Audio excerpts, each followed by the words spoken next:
जोड़ी जब एक साथ लोगों के बीच उतरती है तो जन सैलाब उमड़ जाता है। इस जोड़ी को सुनने के लिए, देखने के लिए कड़कड़ाती ठंड में, कड़ी धूप में या बारिश में लोग घंटों तक खड़े रहते हैं और चेहरे पर शिकन तक नहीं आती। और जब इनके नेता इनके बीच आते हैं तो देखिए क्या होता है। ऐसा इसलिए क्योंकि जनता पिछले 10 सालों में यह जान चुकी है, मोदी जो वादा करते हैं वो गारंटी के साथ पूरा करते हैं। मोदी की गारंटी का मतलब होता है गारंटी पूरी होने की गारंटी। जब मोदी कहता है कि आर्टिकल 370 को खत्म किया जाएगा तो ये होकर रहता है। जब मोदी कहता है कि रामलला अपने घर आएंगे तो ये होकर रहता है।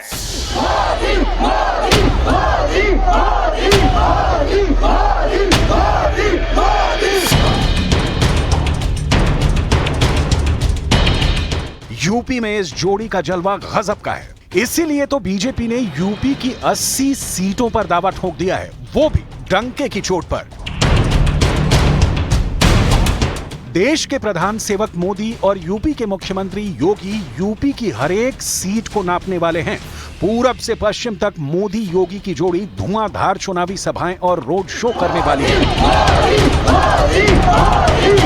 साल 2019 के लोकसभा चुनाव और साल 2022 के विधानसभा चुनाव की ही तरह साल 2024 में भी मोदी और योगी की सबसे कामयाब जोड़ी यूपी के चारों कोनों में मोर्चेबंदी के काम में लग चुकी है।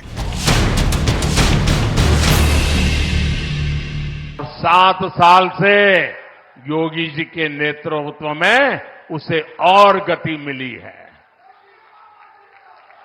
यहां के लोगों ने माफिया राज और कट्टरपंथ के खतरों को भी देखा है और अब यहां की जनता कानून का राज भी देख रही है।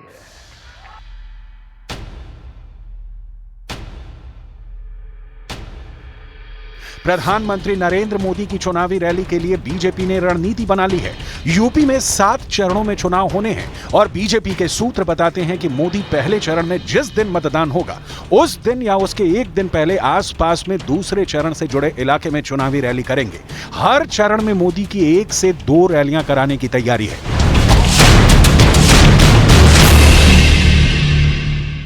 याद कीजिए 2024 का लोकसभा चुनाव। उस वक्त सपा बसपा एकजुट होकर मोदी योगी के विजय रथ को रोकने की कोशिश की थी। 17वीं लोकसभा का चुनाव पश्चिमी उत्तर प्रदेश से होकर पूरब की ओर गया था और सपा बसपा ने अपनी 24 साल पुरानी दुश्मनी को भुलाकर दोबारा बीजेपी को सत्ता में आने से रोकने के लिए गठबंधन कर लिया था।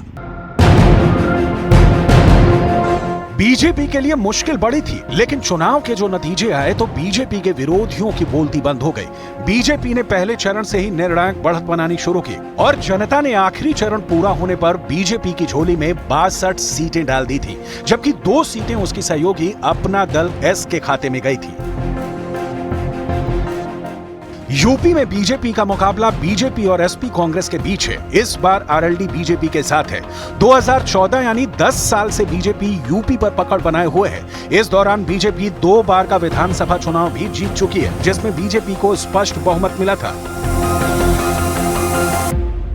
पिछले 15 सालों में यूपी में बीजेपी की 5 गुना सीटें बढ़ी हैं तो वहीं कांग्रेस की 20 गुना सीटें कम हुई है। साल 2019 के लोकसभा चुनाव में बीजेपी के आगे उत्तर प्रदेश में सभी दूसरी पार्टियां हवा हो गईं। कांग्रेस ने अकेले 67 लोकसभा सीटों पर चुनाव लड़ा, जिनमें से 63 लोकसभा सीटों पर उनके प्रत्याशियों की जमानत जब्त हो गई। राहुल गांधी अमेठी से चुनाव हार गए और अकेले रायबरेली सीट से सोनिया गांधी चुनाव जीती। बीजेपी ने 2024 चुनाव के लिए यूपी में 80 का टारगेट रखा है, यानी हर सीट पर जीत। इसे पाने के लिए बीजेपी ने अपने 2 पुराने दोस्तों से हाथ मिलाया है, ओम प्रकाश राजभर की सुभासपा और जयंत चौधरी की आरएलडी। जबकि पुराने सहयोगी अपना दल एस और निषाद पार्टी भी गठबंधन में हैं। 2019 के वोट शेयर पर नजर डालें तो एनडीए के इस बार के सहयोगियों का उस वक्त कुल वोट प्रतिशत 52.9 रहा है। यूपी में अखिलेश यादव ने कांग्रेस के साथ गठबंधन किया। 2019 के चुनाव में इन दोनों दलों यानी सपा और कांग्रेस का वोट शेयर 18.1% और 6.4% रहा, यानी कुल 24.4%। वहीं 2022 के विधानसभा चुनाव की बात की जाए तो सपा को 32.3 और कांग्रेस का वोट शेयर था 2.4, यानी कुल 34.6%। तब दोनों दलों ने अलग अलग चुनाव लड़ा था। जब से डबल इंजन सरकार आई है, यूपी की तस्वीर और तकदीर दोनों बदले हैं। आज उत्तर प्रदेश केंद्रीय योजनाओं को लागू करने में सबसे अच्छा प्रदर्शन करने वाला राज्यों में है। इसलिए मैं नहीं कह रहा हूं कि मैं उत्तर प्रदेश का सांसद हूं। आंकड़े बोल रहे हैं, हकीकत बता रही है कि आज उत्तर प्रदेश अग्रिम पंक्ति में आके खड़ा हो गया है। साथियों, उत्तर प्रदेश जैसे जैसे विकास की बुलंदियों को छू रहा है, तुष्टीकरण का जहर भी कमजोर पड़ रहा है। अब देखिए पिछले 3 लोकसभा चुनावों का एनालिसिस। ये डेटा बता रहे हैं कि बीजेपी किस तरह से यूपी में विनिंग मशीन बनती जा रही है। इन 3 चुनावों में यूपी में बीजेपी का 32.5% वोट शेयर बढ़ चुका है, जबकि कांग्रेस का वोट प्रतिशत 2009 से 2019 के चुनाव में 17% खिसक चुका है। सबसे पहले 2009 के आंकड़े देखिए। इस चुनाव में बीजेपी का आरएलडी के साथ गठबंधन था। यूपी की कुल 80 सीटों में से बीजेपी को साल 2009 में मिले 17.5% वोट और सीटें मिली 10। एसपी को कुल वोट मिले 23.3% और सीटें मिली 23, यानी 2009 में बीजेपी से सपा आगे थी। जबकि बीएसपी को कुल वोट मिले 27.4% और सीटें 20। कांग्रेस का वोट प्रतिशत रहा 18.3 और सीटें मिली थी 21। वहीं आरएलडी और अन्य को सीटें मिली 6 और वोट प्रतिशत 7.8। अब देखिए साल 2014 के चुनाव का डेटा, जब देश में प्रचंड मोदी लहर थी। 2014 के चुनाव में यूपी ने बीजेपी की झोली में 80 में से 71 सीटें डाल दी और बीजेपी का वोट शेयर बढ़कर 42.6 पर पहुंच गया। बीएसपी का वोट प्रतिशत रहा 19.8, लेकिन सीटें एक भी नहीं मिली। एसपी का वोट शेयर रहा 22.3 और सीटें मिली 5, जबकि कांग्रेस का वोट शेयर रहा 7.5 और सीटें मिली 2। वहीं अपना दल को 1% वोट मिला और सीटें मिली 2। अब आपको दिखाते हैं 2019 का रिजल्ट। बीजेपी को इस चुनाव में 50% वोट मिले, लेकिन सीटें 62 ही मिली। एसपी को 18.1% वोट मिले और जीत मिली 5 सीटों पर। बीएसपी को 2019 के चुनाव में 19.4% वोट मिले और 10 सीटें मिली। कांग्रेस का वोट शेयर घटते हुए 6.4 पर पहुंच गया और सीटें मिली सिर्फ 1, जबकि अपना दल को 6.1% वोट मिले और सीटें मिली 2। इस चुनाव में बीजेपी का अपना दल से गठबंधन था और बाद में हुए उपचुनाव में बीजेपी ने 2 और सीटें जीत ली। फिलहाल उत्तर प्रदेश में बीजेपी के 66 सांसद हैं। 2019 लोकसभा चुनाव में कांग्रेस को गहरा सदमा लगा, क्योंकि राहुल गांधी परिवार के परंपरागत सीट अमेठी से चुनाव हार गए और स्मृति ईरानी को जीत हासिल हुई। रायबरेली सीट से सोनिया गांधी ने जीत हासिल कर कांग्रेस की लाज बचाई।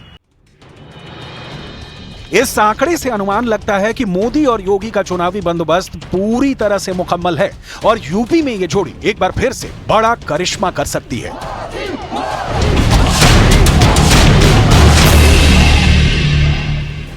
नरेंद्र मोदी 2024 के चुनाव में नए बैच के साथ आ गए हैं। क्या चेहरा बदलने से वोटर भी खिल जाएगा? चुनावी रिकॉर्ड्स क्या कहते हैं और मोदी की ऐसी कौन सी रणनीति है जिसकी काट विपक्ष के पास नहीं है? आपको समझाते हैं।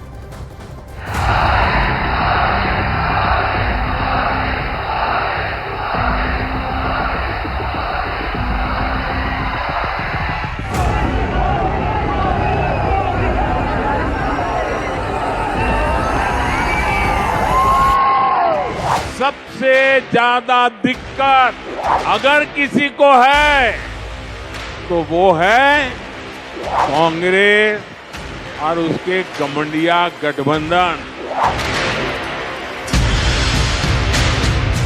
एनडीए की वापसी पक्की देखकर इंडिया अलायंस के सारे नेता बौखला गए हैं।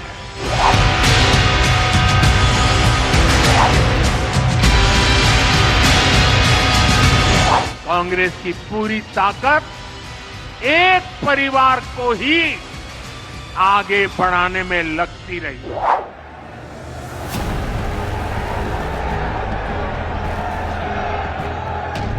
नरेंद्र मोदी की नजर अर्जुन की तरह सिर्फ लक्ष्य पर है।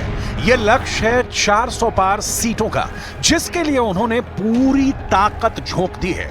मोदी का एक कदम दिल्ली में पड़ता है, दूसरा दिल्ली से दूर किसी राज्य के दूर दराज के इलाके में। मोदी ताबड़तोड़ रैलियां कर रहे हैं। उनके चुनावी अभियान की रफ्तार इतनी तेज है कि कोई भी विरोधी उनके आसपास नहीं दिख रहा है। जनसभाओं से बैठकों तक मोदी नॉन स्टॉप एक्शन में दिख रहे हैं। चुनाव की तारीखों के ऐलान के बाद से पीएम मोदी का अभियान और तेज हो चुका है। इतनी मेहनत, मशक्कत और जुझारूपन शायद ही किसी सियासी हस्ती में दिखती हो। हालांकि नरेंद्र मोदी परिश्रम की पराकाष्ठा के साथ सदी रणनीति के बाजीगर कहे जाते हैं। उनकी सूझबूझ चुनाव प्रचार तक सीमित नहीं, मोदी बोल्ड स्टेप्स उठाते हैं, यानी ऑन द स्पॉट फैसले। उम्मीदवारों के चयन से लेकर दिग्गज शहरों को तब्दील करने तक से मोदी कभी नहीं हिचकते। कमजोर कड़ियों में सुधार हो या फिर लगातार मुख्यमंत्री पद संभालने की प्रथा, मोदी एक झटके में परिवर्तन लाते हैं। यही मोदी का स्टाइल है, सही वक्त पर सही निर्णय। 24 के चुनाव में नरेंद्र मोदी का यही प्लान फिर जीत की गारंटी बनने जा रहा है। हाल ही में नरेंद्र मोदी ने हरियाणा की राजनीति के बड़े चेहरों में बदलाव किया है। हरियाणा में मनोहर लाल खट्टर की जगह नायब सैनी को मुख्यमंत्री पद की जिम्मेदारी सौंपकर मोदी ने कई समीकरण साध लिए हैं। बीजेपी लंबे वक्त से हरियाणा में महसूस कर रही थी कि गठबंधन सरकार में सब कुछ ठीक नहीं है। उस पर राज्य में बीजेपी की साझेदार जेजेपी लोकसभा की सीटों की मांग कर रही थी। इसके साथ ही लंबे अरसे से हरियाणा में मुख्यमंत्री पद संभाल रहे मनोहर लाल खट्टर के रहते एंटी इनकम्बेंसी का भी फैक्टर था। नरेंद्र मोदी ने एक फैसले से सभी दिक्कतें दूर कर दी। उन्होंने फौरन हरियाणा मुख्यमंत्री का चेहरा बदला। हरियाणा में बीजेपी का विजय रथ अब नायब सैनी आगे लेकर जाएंगे। ऐसे बदलाव कर मोदी सत्ता और संगठन के बीच का संतुलन बनाए रखते हैं। साथ ही ये संदेश देने में भी उन्हें सफलता मिलती है कि बीजेपी में छोटा से छोटा कार्यकर्ता सत्ता के शिखर तक पहुंच सकता है। भाजपा का कार्यकर्ता साल के हर दिन 24 घंटे देश की सेवा के लिए कुछ न कुछ करता ही रहता है। हम सबको जुट जाना है, हर नए वोटर तक पहुंचना है, हर लाभार्थी तक पहुंचना है, हर वर्ग, हर समाज, हर पंथ, परंपरा, सब लोगों के पास पहुंचना है। 2024 के लोकसभा चुनाव से पहले राज्य में मुख्यमंत्री बदलने की रणनीति एक बार फिर बीजेपी ने अमल में लाई है। इससे पहले भी 2023 या फिर और पहले भी मुख्यमंत्रियों को बदला गया है राज्यों में, और जब जब बीजेपी ने इस रणनीति का इस्तेमाल किया, उसे सफलता का स्वाद चखना पड़ा चुनावी मैदान में। बात सिर्फ मुख्यमंत्रियों तक सीमित नहीं है। मोदी युग में सांसद हो या विधायक, उनका टिकट प्रदर्शन के आधार पर तय होता है। 24 के चुनाव में बीजेपी ने दिल्ली की 7 सीटों में 6 नए चेहरे उतारकर साफ कर दिया कि परफॉर्मेंस पॉलिटिक्स पर पार्टी आगे बढ़ रही है। दिल्ली के सांसदों के जो चेहरे बदले गए और बीजेपी के नए उम्मीदवारों को भी जान लीजिए। नई दिल्ली संसदीय सीट पर मौजूदा सांसद मीनाक्षी लेखी की जगह बांसुरी स्वराज बीजेपी के उम्मीदवार हैं। दिल्ली की चांदनी चौक संसदीय सीट पर बीजेपी ने हर्षवर्धन की जगह प्रवीण खंडेलवाल को उम्मीदवार बनाया है। दक्षिण दिल्ली से रमेश बिधूड़ी की जगह रामवीर सिंह बिधूड़ी बीजेपी के कैंडिडेट हैं। उत्तर पश्चिम दिल्ली में बीजेपी ने हंसराज हंस की जगह योगेंद्र चंदोलिया पर दांव लगाया है। बीजेपी ने पूर्वी दिल्ली में गौतम गंभीर की जगह पर हर्ष मल्होत्रा को उम्मीदवार बनाया है। पश्चिमी दिल्ली में प्रवेश वर्मा की जगह बीजेपी ने कमलजीत सहरावत को टिकट दिया है। सिर्फ उत्तर पूर्वी दिल्ली में मनोज तिवारी इकलौते मौजूदा सांसद हैं जिन्होंने पार्टी का भरोसा कायम रखा है। टिकट बंटवारे से लेकर उम्मीदवारों के चयन तक हर पहलू पर भारतीय जनता पार्टी बहुत ही फोकस तरीके से काम करती है और अपने कार्यकर्ताओं को बहुत ही तवज्जो देती है। प्रधानमंत्री नरेंद्र मोदी के काल में छोटा सा छोटा कार्यकर्ता पहली कतार में जाने की हसरत पाल सकता है और कई बार प्रधानमंत्री नरेंद्र मोदी ने तो चुनावी बाजी भी कार्यकर्ताओं पर विश्वास करके ही जीती है। गुजरात। नरेंद्र मोदी ने 2021 में एकाएक गुजरात में मुख्यमंत्री का चेहरा बदला था। वाजिब वजह थी, चुनाव 1 साल बाद होने थे, लेकिन दूरदर्शी लीडरशिप क्या होती है यह मोदी ने दिखाया। तब विजय रूपाणी को मुख्यमंत्री पद से हटाया गया था। वजह थी कोविड की दूसरी लहर के दौरान उनकी सरकार का प्रबंधन। कोविड की दूसरी लहर के दौरान गुजरात सबसे बुरी तरह से प्रभावित हुआ था।